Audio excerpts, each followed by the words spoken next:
Hi, welcome to Fiberchat. My name is Irina, and my guest today is Tommy Schafer. Hi, Tommy. Hi there. Hi, Rena. Sometimes I'm having a hard time figuring out where to start because there is so much to a person, and I feel like today is that day. I feel like you knew at the age of 10 more than I know right now, basically, as far as fiber arts go. So let's start like from the very beginning. Let's go back to Oof. your journey, fiber journey. Like when you were 7, you already were sewing and you were doing macrame. So let's talk from where did all that come from? Yeah, I feel like I tell this story a lot, but I don't know. I feel like I was just surrounded by a lot of people who kind of noticed that I was bored, and like wanted me to like be busy. And so I remember when I was in like daycare, I was I think 6 years old when I learned how to macrame, and they just had yarn. They were like, "Here's some yarn, play with it. Here's how you braid stuff." So I just kind of went to town with that, and like before I knew it, I like had a corner set up in my parents' house, like where I had all these yarns taped to stuff and like was braiding all this stuff. Um, and then like around the same time, someone taught me how to weave those little pot holders, you know, the little like loops on the pot holders. I had broken my arm when I was 6. So there was all this stuff that was going on, and like other kids were getting to swim in the pool and hang out. But I was like in a cast. So it was actually my dad's coworker who was like watching us, who was like, "Hey, I brought these for you to do. Like, you should just work on these." And I really enjoyed it. Um, so, I mean, naturally, it also helps that I had a grandma who was like the town sewist. She kind of like is a town of 2,000 people. So like, basically there are only a couple sewists who like handled most of what the town needed. Um, but my grandma was like, "Yeah, you should learn how to sew." Um, Showed me some quilting stuff, eventually taught me how to knit when I was 10. Um, yeah, I mean, I feel like the other aspect to when I was younger was like I was really busy. I was in school. I liked school, but I also like I don't know. It was also kind of boring to me. I feel like this has a lot to do with like keeping busy and being not being bored. Um, I don't like to be bored, so I'm always have something I can work on. But I was in the car a lot, going from like place to place for extracurriculars, and so I could just take my knitting anywhere I wanted. Um, but it was like in college when I kind of dropped off. So I haven't been knitting like continuously since I learned. I took probably like 5 or 6 years barely knitting anything when I was in college and then grad school. But my more recent stint with fiber arts is that I I was finishing grad school and like kind of freaking out that I didn't have anything to do. Like, what was I going to do with all this extra time? Um, and so I started knitting again, and then I was like, "Oh, cool! I have something to do all the time." Do you remember like going back, right? Like when you were a kid, like what were you making? What were those projects? What Mm. were they complicated? Um, like specifically with knitting, or Or I everything? mean, Because it's like I feel uh, like right now when I'm looking at your projects, they're not easy. Like you yeah, like to be intellectually challenged in your knitting, in your like I feel like you have this intellectual approach to your craft. Was that the same thing growing up? yeah. I mean, this is a hard question. um, I think more so now I have a more intellectual approach to my knitting. Back then, um, I was making some complicated projects, but I was still very much like learning and honing the techniques. Um, but that being said, like I did also have a few, I knit like a cable knit sweater when I was in high school. And I think everyone around me was like, "How the hell did you do that?" um, but I was like, "I don't know, I just followed the instructions." Um, so it was very much like following the instructions that I could find, but also like reading a lot. Like nitty.com was a big place that I went. Stephen West's blog before he was like the Stephen West. Right. Like that was when I was like 13, I was like knitting his like early patterns and stuff. So it's exciting to me to like have met him now and like seen how far he's gone, taken that. Um, Right. yeah, so I mean, I think it's kind of like complex, but also I was mostly following instructions, you know. Well, you grew up in a small town, and Mhm. whereas your family is obviously very supportive of your craft and basically like responsible for you being a crafter, how were the rest of the people? Like, how were your schoolmates reacting to the fact that you're a knitter or Oh, crafter? that yeah, I mean that's definitely a small town uh issue. I feel like it's one of those things where like I don't necessarily say that I was like bullied in grade school. Um but then when I look back, I'm like, oh yeah, I was bullied in grade school. I think to me it was like I'm just doing what I like. And like if people had a problem with that, then that was their problem, not mine. Um and so but I also had like friends who would defend me and stuff. And also friends who were interested in what I was doing. So I had like my best friend, I taught him how to hand knit on his hand. And like, I think I remember him saying that like when someone found out, they're like, that's gay. And he was like, oh, well, I can't do it then. And I'm like, why not? It's just yarn, you know? Right.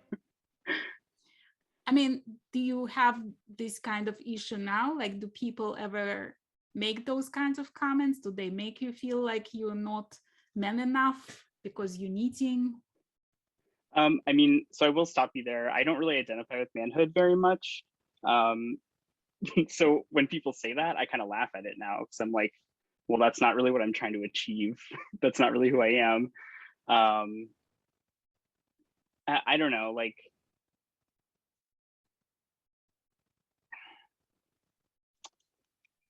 I don't know. I don't. No one really stops me. I think most people are just like interested in what I'm doing, or like confused by it. I knit in public a lot, which I know is something that some people do, some people don't.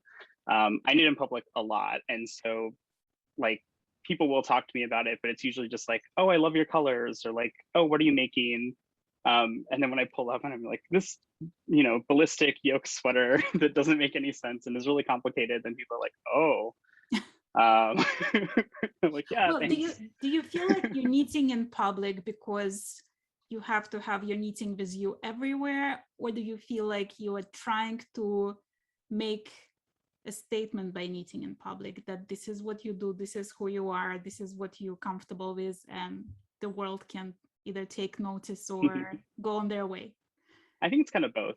I like I said, I don't like to be bored, and I don't like to say waste time, because that was like an old way of thinking that I've kind of abolished. And I just like to keep my hands busy. Uh, but I definitely think that there's an aspect of it that's like when I'm sitting there knitting and like have two really sharp objects in my hand, like no one's gonna mess with me, you know. Um, at the most, they're gonna ask me like, "What yarn are you using?" or something like that. But I got weapons right here, ready to go. Do your friends try ask you to like teach them how to knit or how to quilt, or like is that a common request? Yeah, I've actually recently been like leaning more into pandemic, being like, I really want a hobby. I say after the pandemic, I mean continuing in the pandemic. Um, like I had a friend of a friend over last week and was like teaching them to spin, which they like knew how, but I was just teaching them a little more of the specifics to it. And I helped another friend like cut out a quilt last night. When I think back to, again, my raising in a small town, and all the people who wanted to just support me and what I was doing and what I was interested in, like that feels like a goal of mine. Um, or like something I should pass on. I've hit the point in my in my fiber career where I'm like basically able to do whatever I want to do. So helping other people learn is also a goal of mine too. Well, you also mentioned to me that you, at some point during the COVID quarantine, decided to make all your patterns free for Mhm. people. Like, how did you come up with that decision? Why? Yeah. So I think a lot of people sort of met me in my Bernie Mittens release era of early February. Um, and and that raised a ton of money. So like I wrote that pattern overnight and said, I'm going to stay up till 3 a.m., write it, test it, like get it all out by the morning. And then I turned it into a fundraiser and ended up raising like $6,000, which to me was like an insane amount of money to come into my life in 48 hours.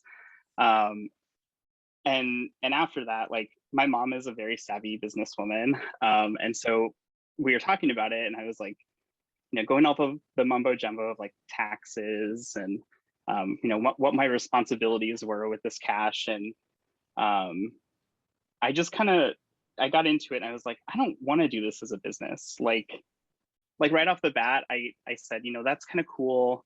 Maybe this could be a thing. But then I was like, do I really need another job? And so I kind of had a little bit of a crisis for a couple of months where I was like, I don't want to be the Bernie mitten person. I want to be, I just want to do what I want to do. And I kind of felt all of a sudden like I had this responsibility to be producing patterns that like people wanted to buy, as compared to producing patterns that made me happy, or were just like creating something that came into my mind. And the more I thought through it, I was like, I just can't do that when there's money attached. So I kind of, like I said, I kind of had a crisis, talked to my partner about it a lot. And then one day I was just like, you know what, that's it. Everything's free. You know, my true joy in the craft comes from teaching others, helping others, just like they've helped me. I'm by no means like, I don't know everything about knitting, but I am excited to learn everything about knitting if someone's willing to teach me.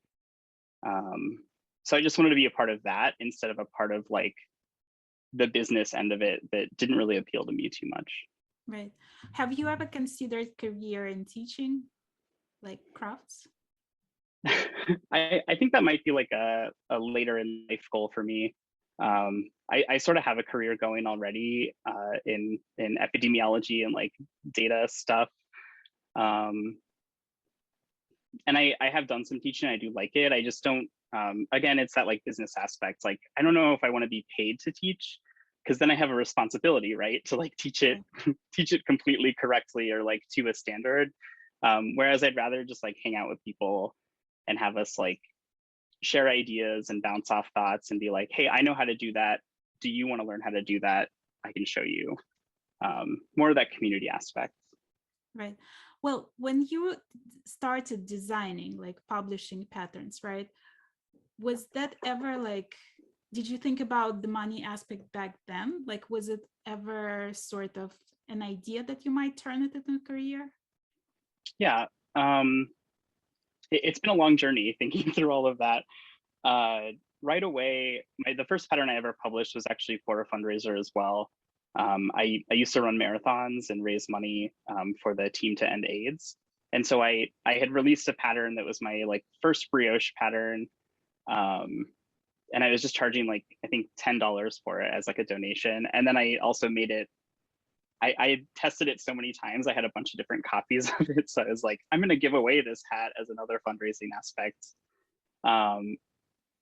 And you know, I think in my mind, I was like, this is a neat way to like supplement income. I myself doing it like on my own fully.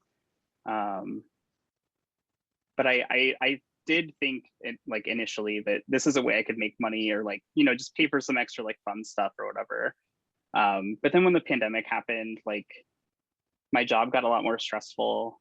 And I also like happened to get paid more. So I was like, you know, that all kind of factored into, I was like, I don't really need to pursue this, but I can keep doing it as a hobby and then have it on the back burner in case I ever need, you know, I think like knitwear design is something I could do if someone hired me for it.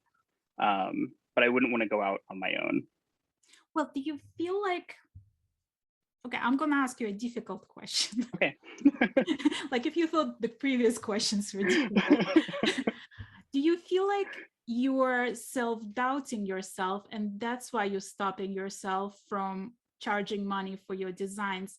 Like, is that an excuse not to be responsible for your product? And I'm not judging because that's my excuse. I actually love this question. Because I do think to some degree I was like that, you know, like knitwear design that you're going to then charge people for, I think has sort of a cadence of, you know, producing the sample, writing the pattern, ensuring that you have like enough people of various body types to test it so that you can make sure that it fits, you know, at like 98 to 99% of the people who are going to buy the pattern. Right. I did that with my first sweater and then saw that it like actually didn't, none of that money was recouped. And so I got a little discouraged by that, I have to admit, at least in the realm of like selling things. And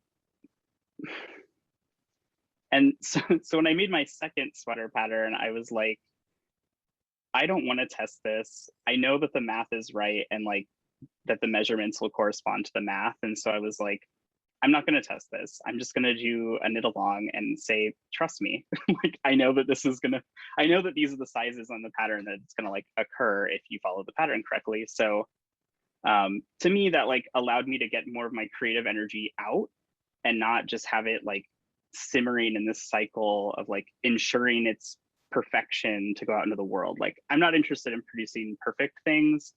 I'm interested in like, again, like people learning together.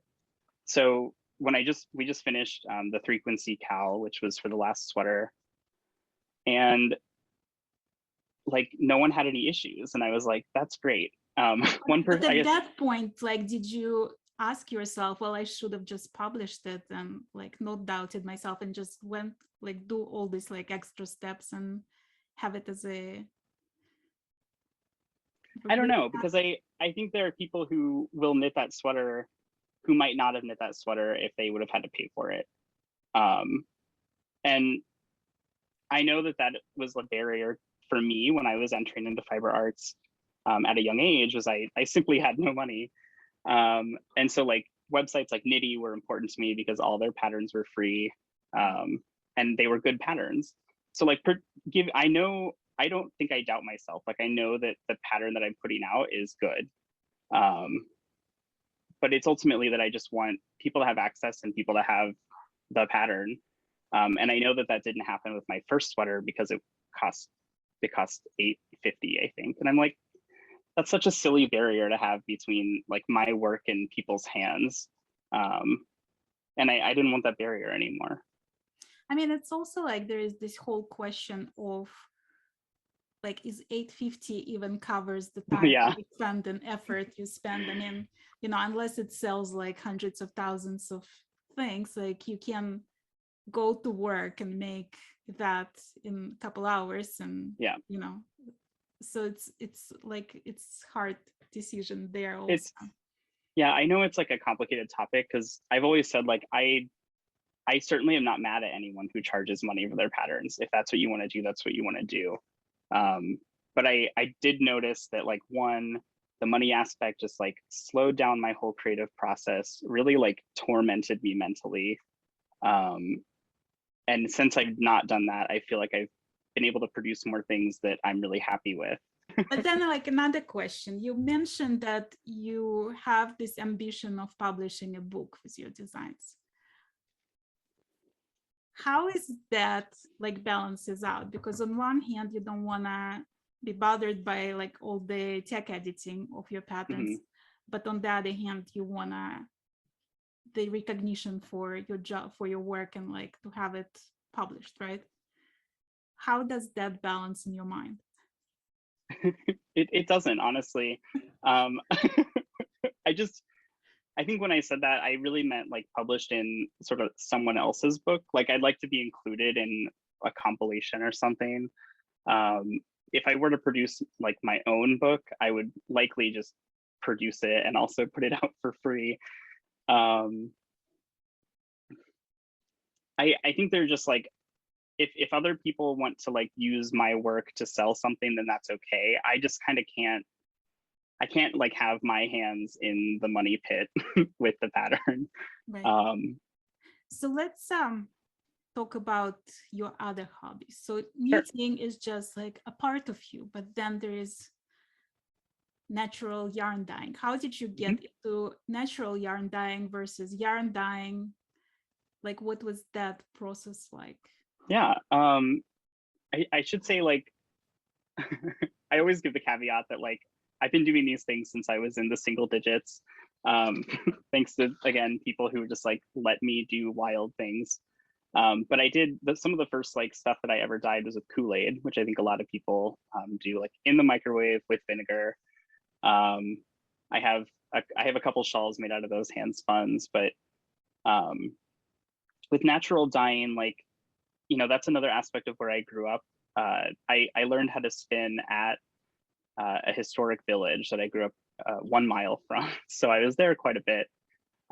They used to have a fiber fest every year, which brought in a bunch of people to just like demonstrate all these fiber processes. And I'd go every year. They don't do it anymore, unfortunately.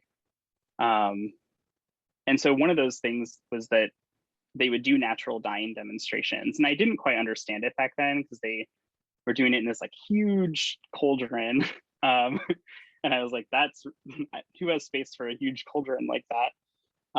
But it was actually in the pandemic that, like, I had tried to play with some of that before the pandemic, but it was in the pandemic when I suddenly had, again, a massive free time that I just didn't know what to do with.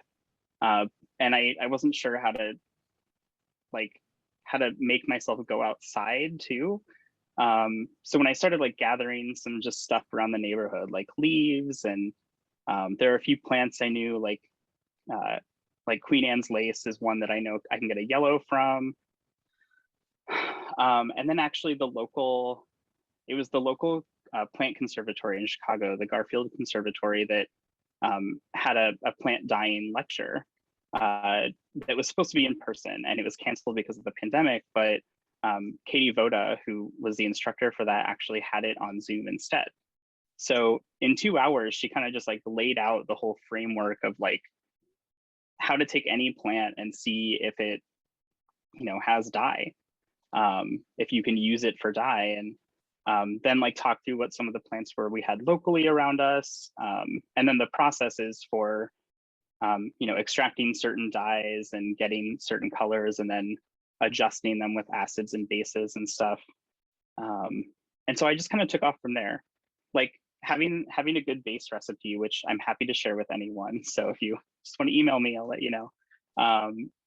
Like having the base recipe and then being able to kind of alter from there depending on what I found was a really fun and stimulating thing for me to do. And that first pandemic summer, I was just on my porch all the time, hanging stuff out to dry, and had like multiple pots on the burners of our stove. And I think my partner was like sick of it, but well, did you have like little cans of like different things marinating and yeah, getting the colors? I'm kind of a jar goblin, so I just have like a ton of jars with different things in them. And one of the fun experiments I got to do too is that my friend from high school is a plant genetics PhD, and he specifically works with pigments in corn.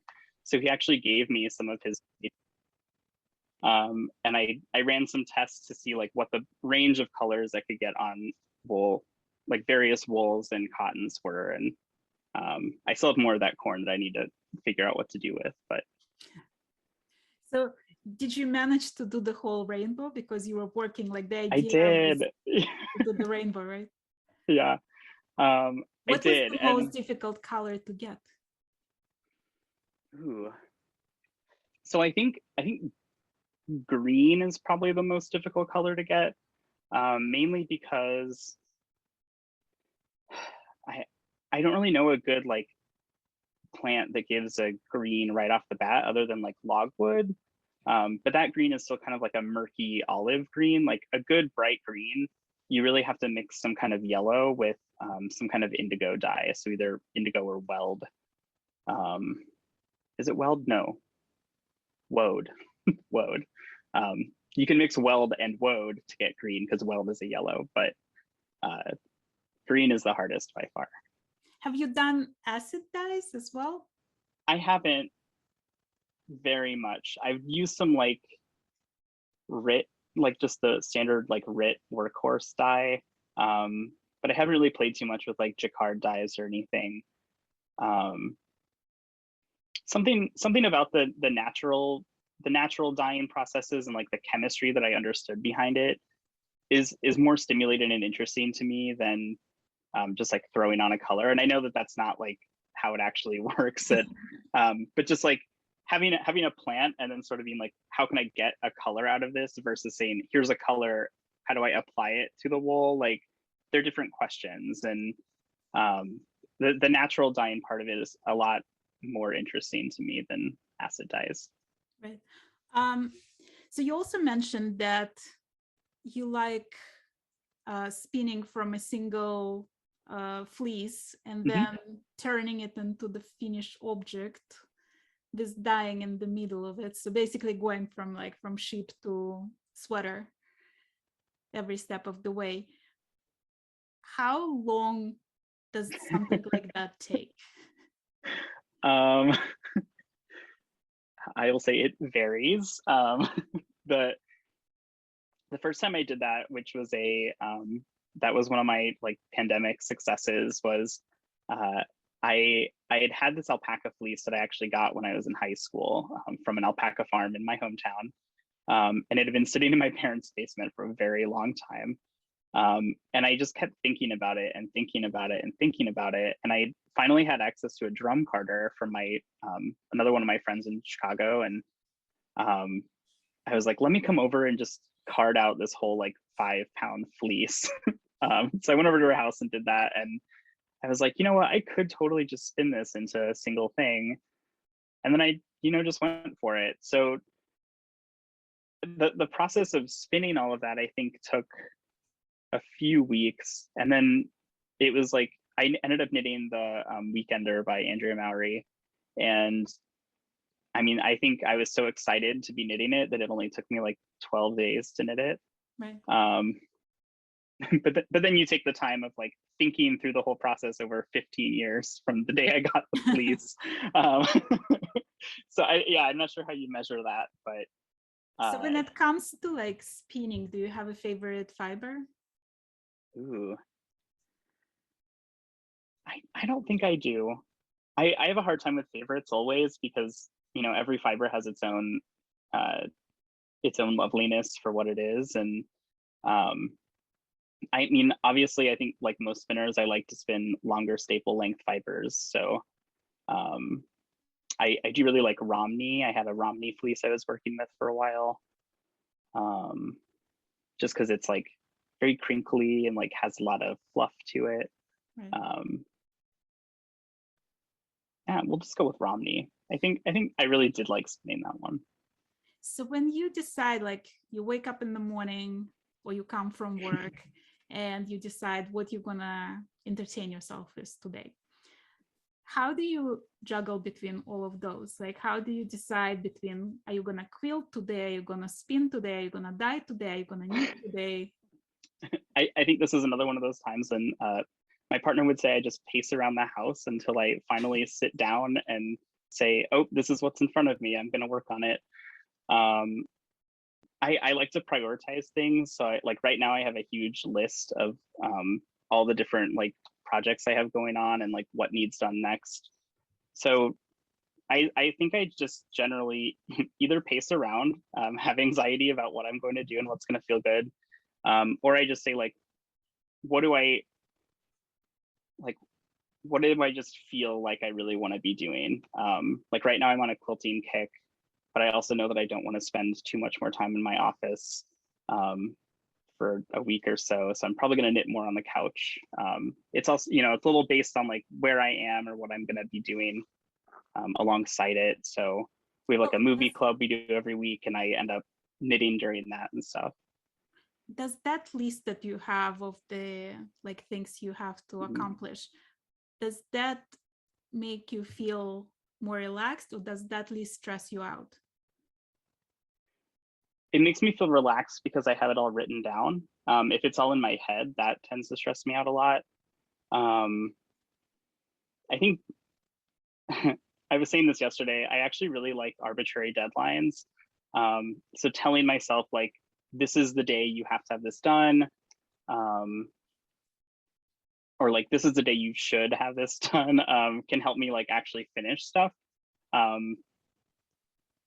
And I do think there's a certain amount of stress involved, but I also like, have always kind of had a stressful life. So like stress is kind of just natural in my functioning, I think.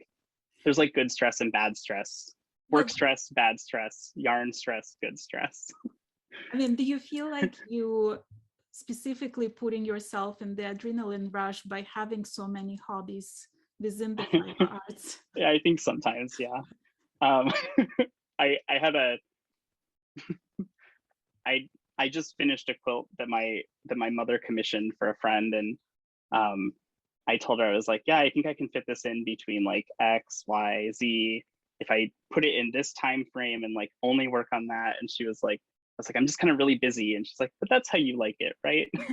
You know, as the person who's known me the longest, she knows that I wouldn't say I'm addicted to stress. I like a certain amount of it to like get me moving. Otherwise, I'll just sit and do nothing. Right. Do you feel pressured to design because you've designed few things? Like, do you feel like if you're not constantly designing, you're becoming not a designer? Like, is that self-imposed pressure, or do you feel like the world is expecting you to design things? Um, I think I expect myself to design things. I'm in a spot right now where I have several samples sitting around that are just waiting for me to like have the energy to sit in front of a computer and knock it out. I don't know. I do think I have a little bit of a like publish or perish. Like if you don't put out another pattern, like are you going to stay relevant? Whatever that means. But I think that was also another aspect of moving the money away from it. From my mindset was being like, I'm only responsible to myself for what I want to put out and what I don't. So like, it's okay if I spend the time to knit a custom sweater that I then don't write a pattern for. Whereas before I would have said, if I'm going to put the effort into this, I have to make a pattern for it. I still think I have to make a pattern for that sweater, but you know, it doesn't have to be out like next month or anything. That's a kind of stress that I don't want to feel. Well, so you organize all these knit alongs. Does that just for the social aspect of it, like for community building aspect of it? Or do you feel like that also like at some point starts stressing you out because people relying on your guidance for those designs? I think I do mainly like the social aspect of it. Like part of what I really missed in the pandemic was that I had a weekly knitting group that I would go to that could sometimes be up to like 30 people in one room. And that like really like fueled me for the week. So having something similar online is important to me. But I also don't think that, I don't know that like the support that my pattern specifically feels very stressful or like feels like a burden. It feels like a responsibility. And again, like that's a responsibility I want to have to other people. It's like helping them grow the way others have helped me grow. Yeah, so like mainly for the social aspect, but yeah, it's not a burden for me to ever talk about yarn. I definitely like field yarn questions all day long over the internet, even if they're not about my patterns. Like people just saying, I know you know how to do this, like can you explain it to me? Right. And I'm always happy to. Do you feel guilty if you're knitting other people's patterns, or do you feel like you're supporting them? You're really coming in hot with these questions, Irina. um, I think I try to keep a healthy balance of both. Like I very much view knitting other people's patterns as like practice and learning again, like what they want to teach me. But I do sometimes get stuck in a rut where I'm like, oh, all my works in progress right now are my own patterns. And that's like the intersections of types of patterns I have or types of like projects I have going on. Like I can't have all of them be completely self-created from my brain. It just like, there's going to be a night when I'm like, I need to de-stress and just follow someone else's instructions, Right. or just like do some garter stitch. So I try to keep a healthy balance of both. And when I'm not in balance, I get really stressed out about it and quickly cast on someone else's project. You told me that you were foraging mushrooms. Was that Mhm. for dyeing purposes, or do you forage them for eating? Uh, I haven't dyed anything with mushrooms yet. And I say yet because I have been really interested in watching Zandy Peters's work with dyeing with lichens. I'm going home to the woods I grew up in very soon, so I'm gonna go lichen gathering probably. But mostly, I think mostly around Chicago at least, I just look for mushrooms for the joy of looking for mushrooms. I partially because most of the time I find mushrooms in people's yards that aren't mine, so I don't want to take them. And also because I don't trust that Chicago's soil hasn't accumulated toxins into the mushrooms I'm going to eat.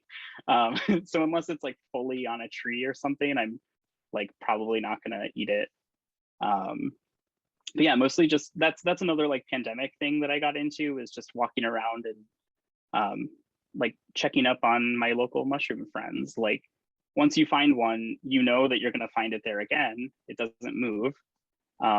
So I've gained a better understanding of like the land around me by knowing where my neighbors live. It's fine. Like when I was 9, we moved from Uzbekistan, like basically border with Afghanistan, to Siberia. And it was all like the forested area around. There was like nothing to do but just like to go and forage for mushrooms. So the first thing I did, I got the children's encyclopedia, and I've learned every kind of mushrooms that there is. And Oh my I God, was the yes. guide for my family, because we would go, like my parents knew nothing about mushrooms. They didn't know if any of those were edible variety. So I was responsible for determining what was edible and what was not. I So it love was that. like so to me, like foraging for mushrooms, it's like this childhood memory sort of. Oh, totally. We both have childhood mushroom foraging. Like Right. that's, I think I wrote this to you. My dad is who taught me how to forage mushrooms, specifically the morel mushroom. Um, but yeah, like now I feel like I know a lot more of different mushrooms. I can be like, hey, you should go look for that. Like this is where you'll find it. Right. When you were 13, you were also diagnosed with type 1 diabetes. Mhm. Was that very difficult to manage as a teenager, like when all you want to do is to go with your friends and have some McDonald's quick meal or something? Yeah. um, it is. It's another one of those things, like looking back, I'm not sure if um I'm not sure how difficult it was, because ultimately I had to do it either way. It I mean it's always difficult, but it was definitely like a life-changing moment for me, because you know, like you said, at 13, like I feel like I didn't really know much about myself yet at all, and suddenly I had to deal with this thing that everyone was like defining around me. Um, and I remember that when we learned it, like I went to the hospital and they like taught my parents how to do all this stuff, and I was like, well, teach me how to do this stuff. Like it's my thing. Right. And then when we went home, I said, like, mom and dad, like you have to understand that this is my body, and like I have to do this for myself. Like I'm gonna have to be doing this for the rest of my life. So like don't be hands off, but also don't be like helicoptery about it. um, and I kind of took it on as another like interesting project of something I had to learn and master. Uh, so that's kind of how I approached it back then, and I think that's been really good for how I've developed with it over the last 16 years, because I know some folks who are my age who are just like completely burnt out on managing their diabetes, and like I definitely feel that some days, but um, it's something I try to treat more like an art and not get like super bent out of shape if I mess up, um, unless it causes me to like feel really terrible, which does happen. But yeah, I kind of look at it like another project I have to manage.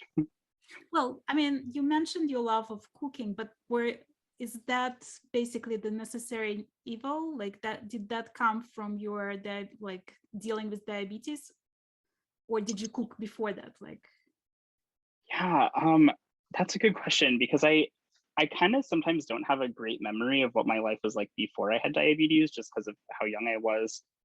Um, I definitely I definitely live in two food families, so my mom's side and my dad's side like are both very food centered. So we were like cooking and making stuff before I had diabetes, but like I think the knowledge and the specifics around knowing everything that you're putting into a dish and like what it's composed of for the sake of diabetes management is like another extra layer to it that became that necessity.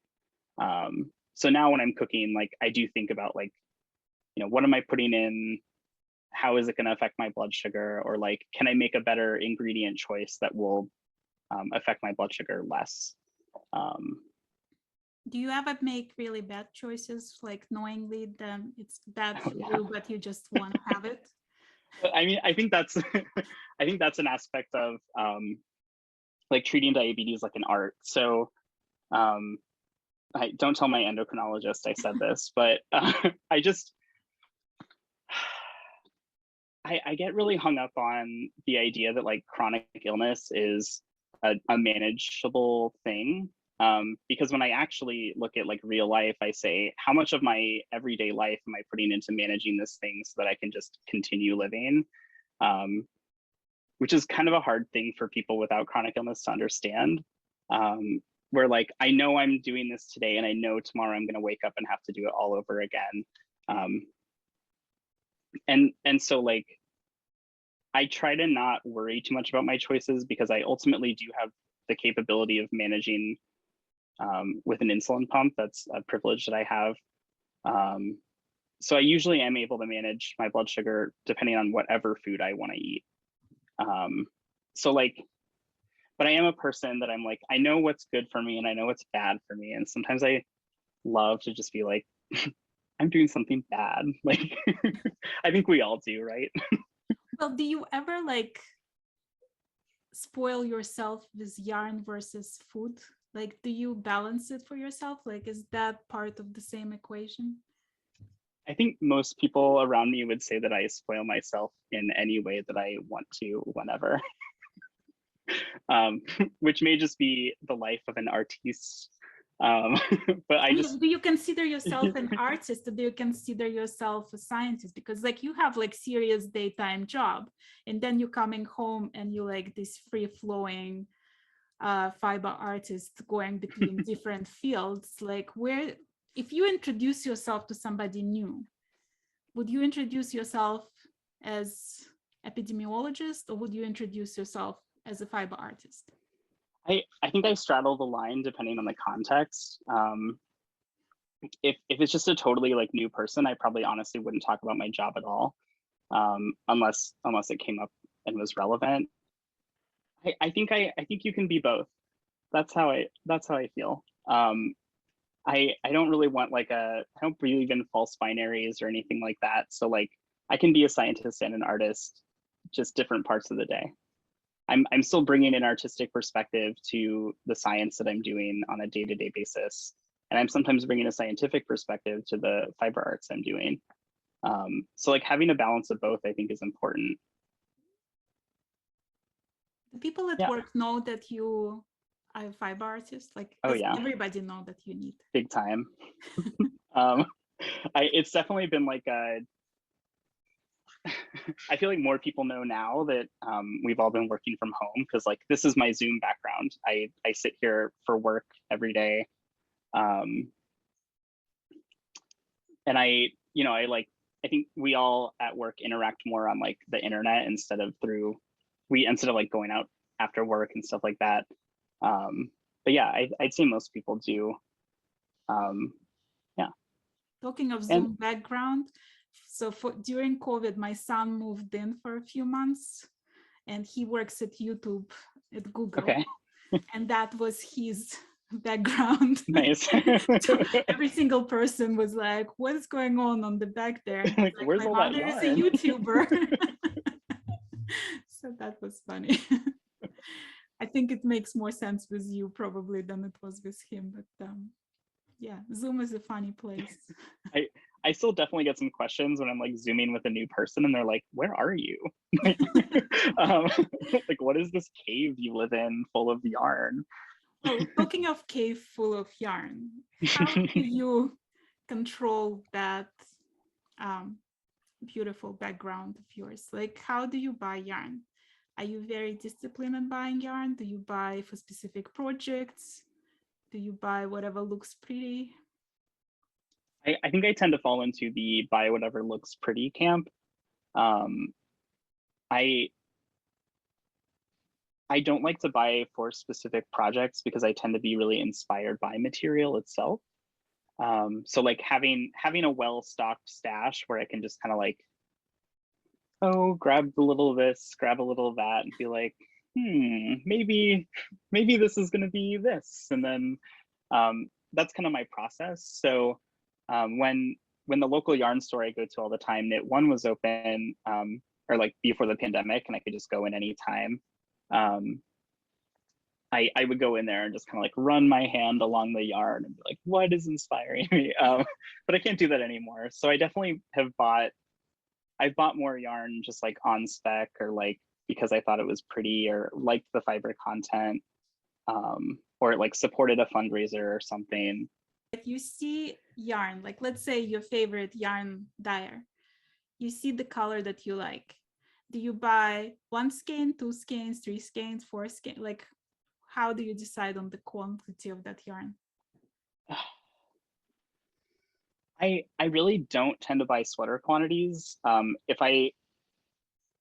Sweater quantities I typically decide before I'm gonna go buy. So I'm like, this is a sweater I want to make. I know I'm looking for like this weight, maybe this fiber content, and like this range of colors.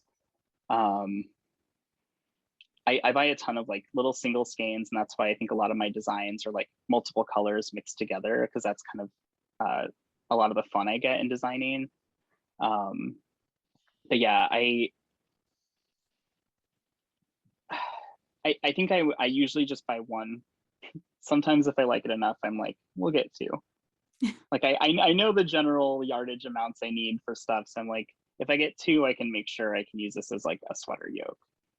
Do you usually go for like certain yarn weight? Like, do you like what do you have more in your collection of yarn? Let's look. I mean, I have like a chunky section. These are all my like fingerings and DK worsted. These are all my natural dyes. So you really well balanced. Yeah, I mean, I'm definitely like lower on fingering weights than I usually am. But I don't really like to knit with fingering weight too much if I don't have to. So DK I think is my really like sweet spot of like, it can still make a light enough fabric without being on like tiny needles.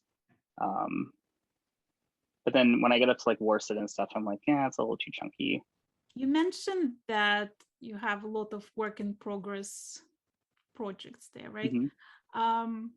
Are any of them for the holidays? How many gifts do you make? Do you feel pressed into making gifts? Do you feel responsible for making handmade gifts? You said this is coming out before Christmas. Yeah. I can say, and if my family is watching this, you're probably going to get a handmade gift this year. I don't know that I feel pressured to make handmade gifts. I just think that I prefer to make handmade gifts, and I think they mean more. I know like a lot of people who are non-knitters love to like make jokes about handmade gifts, like, oh, my 7-year-old made me this, and like that's I think a lot of us are at a level where that's like not what you're gonna get at the end of the day. But I think this year I'm focusing on sewing more of my presents because that goes a lot faster than knitting them. In previous years, I've like tried to do mostly knit, and by the end I was like, my hands are so cramped. I don't know that I've had a Christmas since I was like 12 that I wasn't up knitting late on Christmas Eve to get something done by Christmas Day. What's on that list for next year? What's your plans for the next year? Plans for next year. in my mind, I'm just kind of like, oh, I'll do more of the same. I think I want to get a couple more patterns out next year. A couple of things I've just had like hanging out that really need written up. I mean, I do think I really want to try to like push more to be published in someone's actual like publication. Although I know how to do that, I just keep not doing it. I submitted one design for one last year and didn't get accepted, and I was like, well, that's that. I don't need to do that. When I get discouraged like that, I tend to wait like a year before trying again, which is like I shouldn't. But I think next year I also like really want to focus some more on weaving. I have a weaving project warped right now, but there's just a lot more there that I didn't know you could do. And I recently got to visit like an actual weaving store that had all the pieces that, or like all the extra tools and stuff that I didn't like even realize I needed. So I was like, all right, I'll take all of this, please. What else? I definitely am going to try to sew more clothing next year. I have a couple shirts I'm making for a friend right now. But I have some friends who like are very focused on making their entire wardrobe, and while I'm well stocked on sweaters, I can't only wear sweaters. I do want to try to sew more clothing for like the summer and the warmer months. Is there like any fiber art that you haven't tried or would like to try, or like playing with the idea of trying? I haven't ever made lace. I never want to make lace to my knowledge. It looks very tedious. I like this question though, because I was thinking the other day, like, what isn't a fiber art? And I was like challenging myself to have like, I was imagining someone like trying to give me things that weren't fiber arts, and then me being like, no, this is why it's a fiber art. And I was like, oh yeah, I think a lot of things that we don't think of as fiber arts are fiber arts, like bread making, woodworking, hair cutting, like there's just like all these other things that could be fiber arts, but I don't know. I think just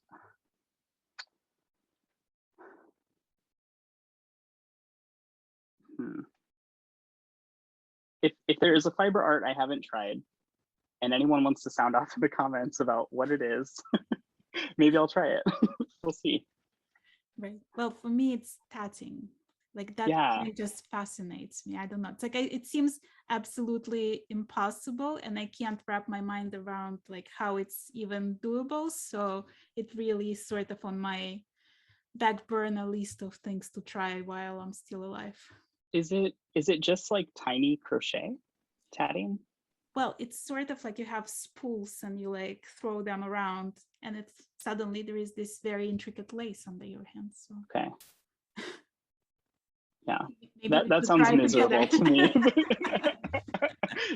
That sounds like exactly what I do not want to do, but I will gladly support you in your attempts. Thank you. Well, I loved meeting you. I love talking to you. And thank you so much for being my guest today. And we're going to put all your information underneath. So if anybody wants to get in touch with you and join you for one of your knit-alongs or send you a gift that they handmade, please, they can get in touch with you. All right, sounds great. It was nice to meet you too, Irina. Thanks for having me on Fiberchats. Thank you.